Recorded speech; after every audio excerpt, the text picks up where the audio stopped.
Hello guys, setosorcerer here again, and welcome to another tips and tricks video. Or rather, the first part of my tips and tricks, because I'm going to be dividing this into two parts. And the first part is going to be primarily on villager breeding, natural selection, and how to make your village more efficient.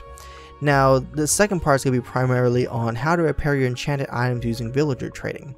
Now, in each one of these videos, I'm going to be trying to cover as much detail as possible because the mechanics for villagers and their villages are pretty complex to, just know off the top of your head. Now, the first thing I'd like to say in this video is that villagers only spawn in the current 1.3 in desert and plain biomes. And of course, I'm going to put a little snippet of my machinima of a potential ice biome.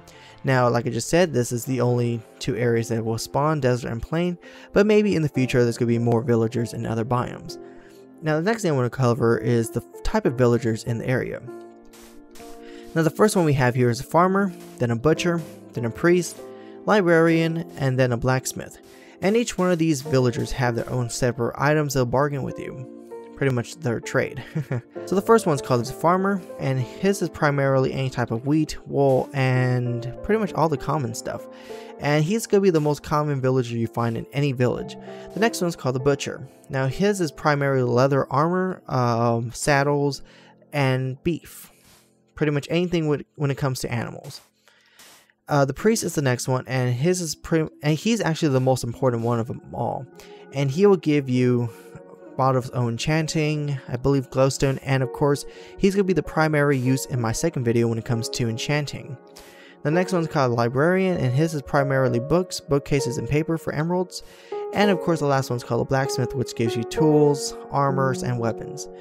Now, of course, how do you get these type of villagers? Now, each village is random, and you'll initially start out with only this guy, and then maybe these guys, depending on what the buildings are.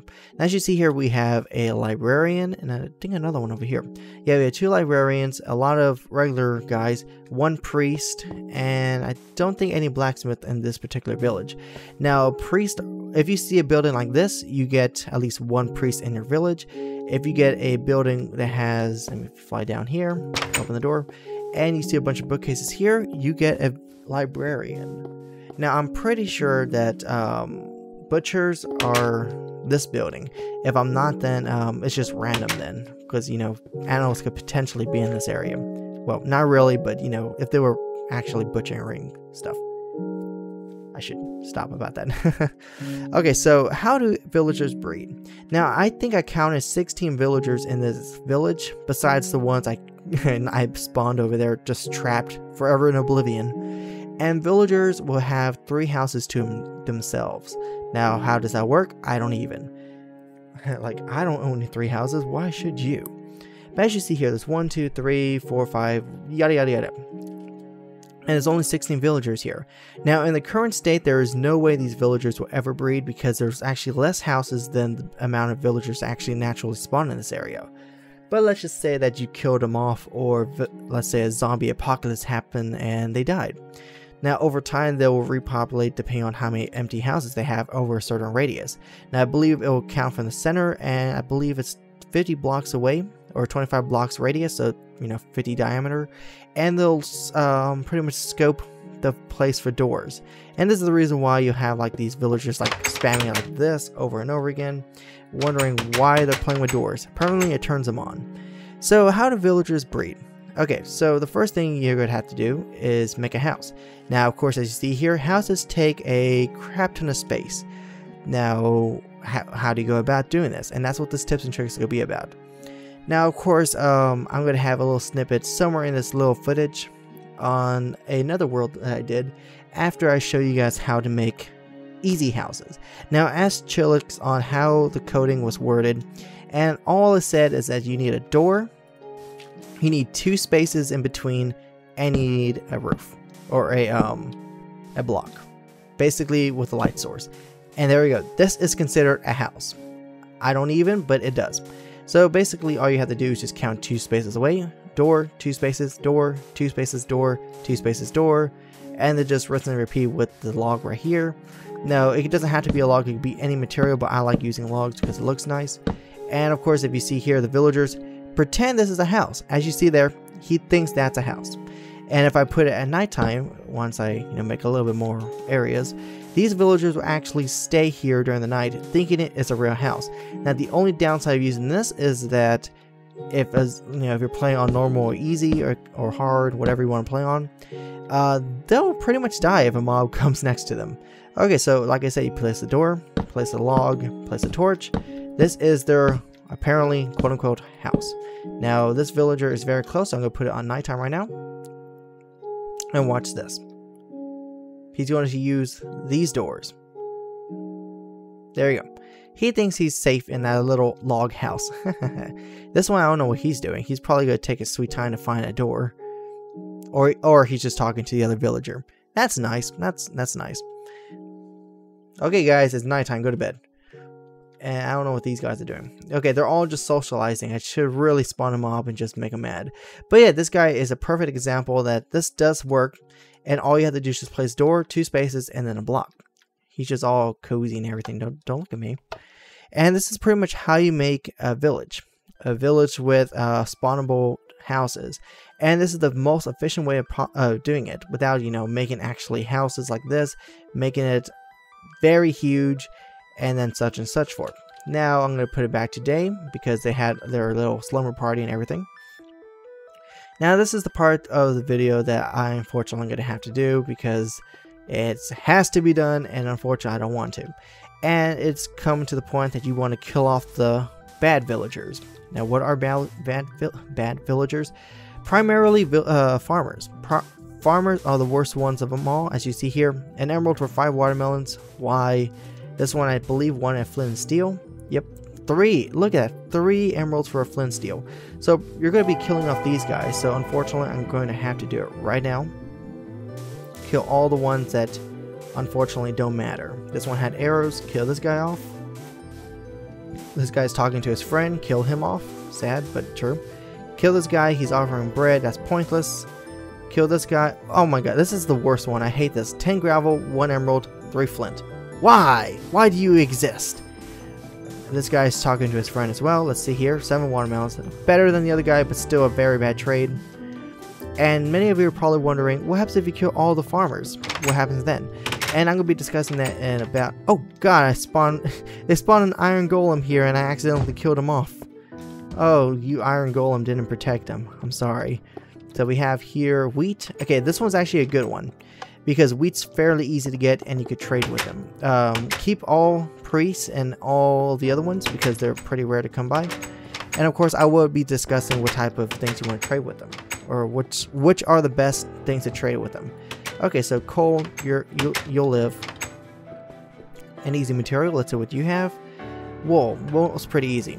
Now of course, it's going to be on your preference, but I'm going to be discussing what type of items they spawn or what type of items they'll trade.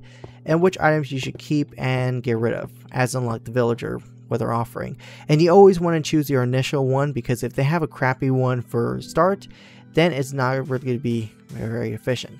So yeah, basically, like I just said, kill them all off, kill all the ones that are not going to be good, and then over time they'll breed. Now, in order to make this work, you have to, okay, so these guys are all bad, all villagers, all farmers are bad. Kill them off. Like I said, this is bad, but pretty much this has to be done. 3 emeralds for shears. Rip off. And of course, they had 16, which I believe you only need 15 to make an iron golem. So the iron golem spawned like almost right before I killed the first one, so that's kind of convenient. But of course, I have to kill the rest of you guys. I'm sorry. So sorry. Why do you exist? You're a bad bargainer. You have horrible trades. I don't even know what you had, and I just attacked you. And of course, I think we're down to a few villagers. Okay, now time for the breeding part. Okay, so I'm going to be showing the clip right about now on how they breed. Now, when they breed, they'll have little hearts over themselves, and as you see in this clip, there's going to be the little setup I have in another world. Basically, I isolated 2 villagers, and I used the log plus door plus torch method, and apparently it turns them on and they're breeding.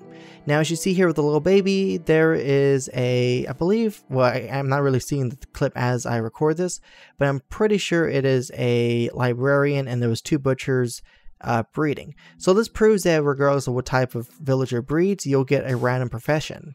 Now, what does this mean? That means in order to get, let's say, priest or anything else, you're just gonna have to breed any one of them. But like I said, you want to kill off all the farmers so everyone else will have a better chance at breeding. Anyways, I think I should list off the good and bad villagers. Okay, so to the list. Now each villager has their pros and cons, and here's the list of what type of villagers you should keep. Now you should keep farmers that will offer emeralds for wheat and wool, as these materials are pretty easy to get. And you want to keep the villagers that you could trade emeralds for apples or cooked chicken, as these are the best type of food they'll offer. The only thing I recommend on keeping librarians is when you trade papers for their emeralds, as paper is pretty easy to get compared to, making books. 3 emeralds for bookcases is another good trade. 1 emerald for 4 glass is also a decent trade. Blacksmith, only keep the one that offer emeralds for your 20 coal. Possibly if you want chain armor, they'll offer for 5 emeralds. And if you're really into the mood, you can spend your emeralds on diamond pieces. For butchers, the only ones that are worthwhile are the ones when you sell around 20 coal for their emeralds, or when you buy 1 emerald for 7 pork and or steak. And lastly but not least, always keep your priests because they are the best ones. You should keep all your priests, but the initial ones that are pretty good are the ones that offer 30 to 60 rotten flesh for their emeralds, 2 eye of enders for their emeralds, because if you make an enderman farm, that's a pretty easy way to get rid of your pearls, or 1 emerald for their bot of enchanting. And of course, priests have the option to enchant your items, and that's going to be the primary focus on episode 2, and of course I highly recommend you guys checking that out after this video. So this pretty much concludes everything, but I will wrap it up for you guys. So in a nutshell, in order to make this thing work, you have to find a village either in a plain or a desert biome. Once you find your village, you want to kill off all the quote-unquote pointless villagers. Now most of these are going to be farmers, and you want to kill them all off. Your next step is to set up dummy houses, and to do this you have a door, 2 spaces from it, and then you have the quote-unquote wall with a torch. This considers a house for the villagers, and it does work. I forgot to mention this somewhere, but basically if you want to have it back-to-back, just have 4 spaces away from the door and you'll have another type of quote-unquote house. Lastly but not least, once a villager is born, if you don't like the profession, you could kill it off. Sounds rude, but it works. Your primary goal is trying to get as many priests into the village as possible, as is going to be the primary focus on part 2. And yeah, that's pretty much it guys, so I hope you guys enjoyed this tips and tricks video, and if you did, it would be awesome if you guys left a like because this actually took me a long time to research, and of course part 2 will be coming out very shortly, or if you're watching this in the future, part 2 is already out and I highly advise you go checking it out. And of course if you're new to this channel, don't forget to subscribe for daily Minecraft videos and more tips and tricks in the future. But either way guys, I hope you guys enjoyed this video, and other than that, I'll talk to you guys later. Goodbye.